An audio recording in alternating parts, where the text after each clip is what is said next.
ये तो सिर्फ सरकार रेवड़ियाँ बांट रही है, जिसे जनता सब जानती है। किसी प्रकार का कोई विकास नहीं हुआ है। सड़कें की ये हालत है, पानी की इतनी समस्या है कि हमारे गांव में 5-5 दिन तक पानी नहीं आता। हमारे गृह मंत्री है और राज्य हमारे और उनके क्षेत्र में ये समस्या, तो सोचिए पूरे राजस्थान में क्या हाल होंगे। हम लोग अपने गांव छोड़ के, घर छोड़ के आते हैं, तैयारी करते हैं, और जब वो पेपर लीक हो जाता है तो सोचिए हमारे ऊपर क्या पीड़ा बीतती होगी। राजस्थान में चुनावी माहौल तेज हो चुका है। बात हम इसलिए कर रहे हैं क्योंकि बीजेपी कार्यालय के बाहर लगातार सरगर्मियां तेज है। लगातार जो मंत्रियों के दौरे वो भी किए जा रहे हैं। कल जिस तरीके से चित्तौड़गढ़ में प्रधानमंत्री नरेंद्र मोदी पहुंचे, उसके बाद ये सरगर्मी वापस तेज हो गई, क्योंकि बात हो रही है आचार संहिता लगने वाली है और सभी उम्मीदवार अपने टिकटों को लेकर चर्चा में है। हमारे साथ बातचीत के लिए कुछ युवा मौजूद है और मारवाड़ विधानसभा से, जो कि पाली जिले में मौजूद है। मारवाड़ का कितना विकास हो पाया है, क्योंकि युवा है, युवा की दृष्टि से कितना विकास हो पा रहा है? मारवाड़ आज भी देश आज़ाद होने के बाद आज भी पिछड़ा हुआ है। देश आज़ाद होने के बाद मारवाड़ में समस्या जश की तश हैं। बड़ी समस्या आज मारवाड़ विधानसभा की ये है कि रेलवे का ब्रिज ओवर ब्रिज नहीं होने के कारण आज प्रस्तुतताएं जो आती है अस्पताल के लिए जाती है, तो पूरा मारवाड़ रेल जब निकलती हैं तो पूरा मारवाड़ बंद रह जाता है, जिस वजह से कई दुर्घटनाएं अकस्मात होती है। सबसे बड़ी मुद्दा वो है, अगर मुझे पार्टी मारवाड़ जंक्शन विधानसभा से मौका देती हैं तो सबसे पहले मारवाड़ में फ्लाईओवर की मैं कोशिश करूंगा कि वहाँ बने और जिससे जनता का सुचारू रूप से निकासी हो सके। जो वहाँ से मौजूदा विधायक है, क्या वो काम नहीं करवा पा रहे हैं या फिर जनता के बीच नहीं जा पाते? क्या कुछ कारण है? वो सिर्फ अपने खुद का पद बचाने के लिए कभी अशोक जी गहलोत के पक्ष में जाके बैठते हैं तो कभी पायलट जी के पक्ष में जाके बैठते हैं और अपना राजनीतिक रोटियां सेकते हैं और जातिवादी राजनीति से ऊपर नहीं उठ पा रहे हैं। क्या लगता है इस बार के जिस तरीके से गहलोत सरकार बोल रही है कि हम जो काम कर रहे हैं सरकार रिपीट हो रही है, क्या लग रहा है सरकार रिपीट? सरकार किसी सूरत में रिपीट नहीं होती। ये तो सिर्फ सरकार रेवड़ियाँ बांट रही है, जिसे जनता सब जानती है। किसी प्रकार का कोई विकास नहीं हुआ है। लगातार जिस तरीके से राजस्थान में घटनाएं हो रही हैं, चाहे पेपर लीक मामले की हो या फिर महिलाओं पर हो रहे अत्याचारों को लेकर, इन घटनाओं को लेकर क्या इस बार बीजेपी इनके ऊपर काम कर पाएगी? बिल्कुल। हमारा प्रदेश नेतृत्व, राष्ट्र नेतृत्व कांग्रेस सरकार को पूरी तरह घेरने में लगा हुआ है। कांग्रेस सरकार पूरी तरह नाकाम हो चुकी है, हर क्षेत्र में विफल है। किसी प्रकार से कांग्रेस की सरकार नहीं बनेगी। 151 के पार इस बार भारतीय जनता पार्टी सरकार बनाने जा रही है।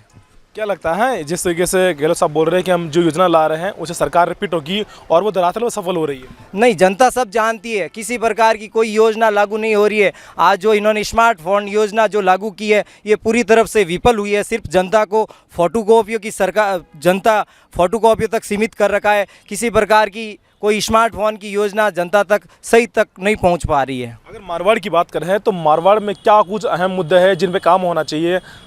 मारवाड़ में नहर से पानी लाना और फ्लाईओवर जो मैं कह रहा हूँ मुख्य मुद्दा है पूरी मारवाड़ विधानसभा के लिए। और भी कई ऐसे विकास के मुद्दे हैं जिस पे अगर पार्टी मुझ पे विश्वास जताएगी इस बार तो मैं ज़रूर जनता के वादों पे खरा उतरूँगा। गहलोत सरकार बोल रही है कि हम जो योजनाएं लेकर धरातल पे जा रहे हैं वो सफल हो रही है, उसके बलबूते सरकार रिपीट होगी। क्या लगता है सरकार रिपीट हो रही है? देखिए, गहलोत साहब ने तो रेवड़ियाँ सी बांट रखी है। आप बोल रहे हो बिजली की उन्होंने फ्री कर दी 100 यूनिट, बिजली आती नहीं है। जनता इतनी परेशान है कि बिजली आती नहीं है तो 100 यूनिट बिजली फ्री देने से क्या फ़ायदा? हम तो पैसे दे देंगे पर भाई बिजली तो मिले हमें कम से कम। और उनकी योजनाओं की बात रही, अभी जो उनको लुभाने वादे दे रहे हैं, जनता जागृत हो चुकी है, जनता समझ चुकी है। आने वाले चुनाव में भारतीय जनता पार्टी की सरकार बनेगी। हम कोटपुतली विधानसभा से आए हैं, हमारे वहाँ से 25 साल से भारतीय जनता पार्टी की सीट नहीं निकल रही है। सिर्फ 1998 में एक बार भारतीय जनता पार्टी की टिकट बनी है। हमारे वहाँ से राजेंद्र यादव जी विधायक हैं। जब भी वो इन्होंने इतने भ्रष्ट हैं कि क्या बताएं आपको। कल परसों भी इनकी ईडी की रेड पड़ी है, आप लोगों को तो सब कुछ पता है। पूरा सिस्टम प्रशासन उनके हाथ में है, सब जगह जातिवाद कर रखा है। भाजपा का एक आम कार्यकर्ता परेशान है। तो हम तो यहाँ भारतीय जनता पार्टी कार्यालय में ये लेके आए हैं, हम 50-60 आदमी आए हैं। हमारी ये है कि भारतीय जनता पार्टी की टिकट किसी सही उम्मीदवार को मिले जो उस राजेंद्र यादव को चुनाव हरा सके। अगर सही प्रत्याशी को अगर इस बार भारतीय जनता पार्टी टिकट देती है, जो जितना उम्मीदवार है सर्वे के हिसाब से टिकट देती है, तो निश्चित रूप से इस बार भाजपा की सरकार बनेगी।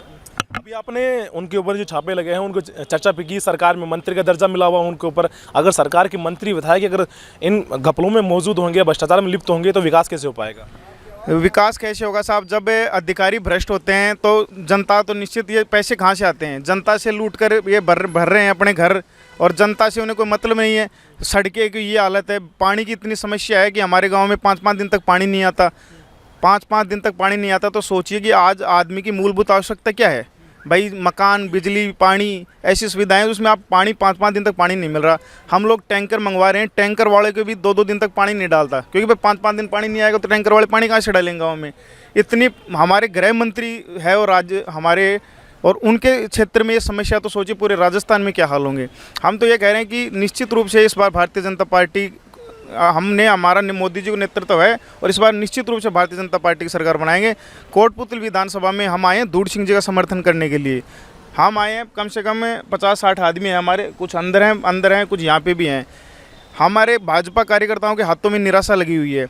क्या है कि अब हमें एक सुनने में आ रहा है कोई किसी भारी उम्मीदवार को उतारेंगे वहाँ पे, क्योंकि अब वहाँ पे भारतीय जनता पार्टी के कार्यकर्ता मेहनत वो करें, संघर्ष वो करे, भीड़ की जहाँ जरूरत हो, पब्लिक के लिए जहाँ जरूरत हो, और कोई भारी प्रत्याशी को लाकर अगर मैदान में उतारते तो निश्चित रूप से वहाँ पे हारती है सीट। अगर वहाँ पे सीट आ रही तो कार्यकर्ताओं में निराशा आएगी। आज सबसे ज़्यादा हमारे कोटपुतली विधानसभा में सबसे ज़्यादा भारतीय जनता पार्टी के कार्यकर्ता है, यूथ सबसे ज़्यादा है, लेकिन फिर भी हम चुनाव क्यों हार रहे हैं? अच्छा, हर बार क्या कसर रह रही है? क्योंकि अपने इतने बड़े गिना दिए कि इतनी वहाँ कमी है, विकास नहीं हो पा रहा है, फिर भी अगर बीजेपी वहाँ, कांग्रेस वहाँ से सीट निकाल पा रही है, क्या कारण है कि कांग्रेस वहाँ से सीट निकाल पा रही है? उसका कारण ये, एक तो सही प्रत्याशी को वो टिकट नहीं मिल पा रही है। एक दूसरा कारण ये है कि हमारे वहाँ गुज्जर बाहुल्य क्षेत्र है, तो क्या है कि गुज्जर बाहुल्य क्षेत्र है, वहाँ 2-3 गुज्जर खड़े हो जाते हैं। और पिछली बार जो सीट मिली थी वो मुकेश जी गोयल को मिली थी, तो उनके 7,000 वोट थे, और फिर भी उन्होंने खूब, हम सब लोगों ने मिलकर उनका खूब समर्थन किया, उनको दिया, फिर भी वो असफल हो गए। हम 40,000 वोट आए, 15-16,000 वोटों से चुनाव हार गए। फिर भी एक भाजपा कार्यकर्ता में मेन हारने का कारण है कि सही प्रत्याशी को टिकट नहीं मिलती है, तो भाजपा कार्यकर्ता में निराश हो जाती है। पिछली बार भाजपा से भी तैयारी करे थे हंसराज जी पटेल, वो भाजपा के प्रबल दावेदार थे, उनका न्यूज़ में नाम तक आ गया था कोटपुतली से भारतीय जनता पार्टी की टिकट हंसराज जी पटेल को मिली। मिलने के बाद वहाँ जाके वो टिकट कैंसिल हो जाती है, किसी दूसरे प्रत्याशी को वीटो पावर यूज़ करके दे दिया जाता है, और जो वो बागी है तो उन्होंने 25,000 वोट लिए, इसलिए भारतीय जनता पार्टी हारी। इस बार हमारा कहना यह है कि आप कोटपुतली विधानसभा से दूर सिंह जी को टिकट दीजिए। हम भाजपा कार्यकर्ता आपको विश्वास दे ले रहे हैं, इस बार आपको चुनाव जीत के दिलाएंगे। निश्चित रूप से जो भाजपा कार्यकर्ताओं में निराशा है उसमें इस बार सफलता मिलेगी, और भाजपा सरकार बनाने में हम अपना सहयोग करेंगे। पिछले दिनों भी लगातार पेपर लीक घटना हुई, पायलट साहब खुद भी यात्रा निकाले, पर अभी तक उनको काम नहीं हो पाया। बीजेपी भी इसे ढाल बनाकर मजबूत दावेदार दिख रही है कि पेपर लीक को लेकर सरकार काम करेगी, पर अभी तक उन माफियाओं के खिलाफ कार्रवाई नहीं हुई है। क्या बीजेपी जी सरकार सत्ता बनाती है तो क्या इनके खिलाफ कार्रवाई होगी, या फिर क्योंकि जब कांग्रेस के लोग बोलते हैं ये तो बीजेपी कार्यकाल में खूब भी पेपर लीक हुए? निश्चित रूप से एक बात बताओ, हम तैयारी कर रहे हैं, आज युवा तैयारी कर रहे हैं, हमारे पेरेंट्स हमें पढ़ाने लिखाने के लिए, कोई किसी से कर्जा लेके पढ़ा रहा है, कोई किसी को किस तरीके से पढ़ा रहा है। हम लोग अपने गांव छोड़ के, घर छोड़ के आते हैं, तैयारी करते हैं, और जब वो पेपर लीक हो जाता है तो सोचिए हमारे ऊपर क्या पीड़ा बीतती होगी। हम रात दिन मेहनत करते हैं, अपने माता पिता के सपनों को पूरा करने के लिए दिल्ली जयपुर पढ़ाई करते हैं, पता नहीं हमारे माता पिता हमें किस तरीके से पढ़ा रहे हैं। और जब हम पूरी तैयारी करते हैं और हमें ये उम्मीद रहती है इस बार हम सफल होंगे, हमारे माता पिता का नाम रोशन करेंगे, लेकिन थोड़ी देर बाद हमें न्यूज़ मिलती है कि आपका पेपर तो लीक हो गया है, तो मन में एक पीड़ा आती है, बहुत दुख होता है कि हम इस निकम्मी सरकार का क्या करें जो एक पेपर लीक को नहीं रोक पा रही है। महिला सुरक्षा को लेकर अभी तक काम नहीं हो पाए, पर मुख्यमंत्री जी ने वो पता नहीं कहीं ना कहीं बात दबाने के लिए महिलाओं के लिए ज़रूर फ़ोन बांट रही है। देखिए, महिला सुरक्षा के बारे में मैं आपको क्या कहूँ, आप सबको पता है, आए दिन आज अखबार की न्यूज़ देखोगे तो हर दिन न्यूज़ में ये ज़रूर मिलेगी, आज उस गांव में बलात्कार, आज वहाँ बलात्कार, उस महिला के साथ बलात्कार। राजस्थान सरकार में सबसे ज़्यादा बलात्कार हुए हैं, ये सरकार बलात्कार को रोकने में नाकाम रही है। प्रशासन इनका हाथ में है भाई, सख्त दोषियों को सख्त कार्रवाई नहीं दे पा रही है, पता नहीं क्यों दबती है इनसे। दोषियों को सख्त सज़ा दे, मैं ये कह रहा हूँ कोई भी सरकार हो, दोषी कोई भी, उसको सज़ा मिलनी चाहिए। बिल्कुल साफ तौर पे युवाओं ने भी पूरा मूड बना लिया कि इस बार बीजेपी को सत्ता में लाना है, क्योंकि लगातार जिस तरह की पेपर लीक की घटनाएं हो रही है, या फिर महिलाओं को सुरक्षा को लेकर उन दोनों को मजबूत ढाल बनाकर ये काम करने वाली है। अब देखना होगा, क्योंकि जनता ने साफ तौर पे कहा कि बीजेपी जो कांग्रेस सरकार है वो गर्त में जा रही है, और कहीं ना कहीं बीजेपी है वो सरकार बनाने जा रही है। अभी तो जनता के हाथ में होने वाला है। बाकी कुछ युवा है और भी क्या कुछ कहना चाह रहे हैं? सर, एक अभी कल का ही उदाहरण है, 1 तारीख को यहाँ लाडनू के पास एक मीठड़ी गाँव है, वहाँ पे एक लेडीज़ की उसकी हत्या कर दी जाती है उसकी जेठानी के द्वारा। आज 29 तारीख को उसकी हत्या हुई थी, वहाँ पे आज 31 दिन से धरना चल रहा है। 31 दिन से धरना चल रहा है, फिर भी प्रशासन द्वारा उनकी कोई मदद नहीं की गई है। वो पहले आम आदमी पार्टी की वहाँ की ब्लॉक अध्यक्ष थी और सुनने में ये आ रहा है कि राजस्थान के कहीं ना कहीं मंत्री के वो दबाव में है, प्रशासन को दबाव में लिया जा रहा है वहाँ पे। हम लोग 2 दिन से वहाँ धरने पे थे, हमारे गांव से भी गए हुए हैं कहीं धरने के ऊपर, फिर भी उनकी कोई सुनवाई नहीं हो रही है। इसका कारण क्या है? राजस्थान सरकार ने क्या सोच रखा है? प्रशासन को दबाया जा रहा है, जो एविडेंस है उनको दबाया जा रहा है, उनकी आवाज़ नहीं उठाई जा रही है। उनको मैं ये कहना चाहता हूँ, जो भी दोषी हैं, राजस्थान सरकार से भी ये निवेदन करना चाहता हूँ, आप एक बार उस संज्ञान में लो उसको।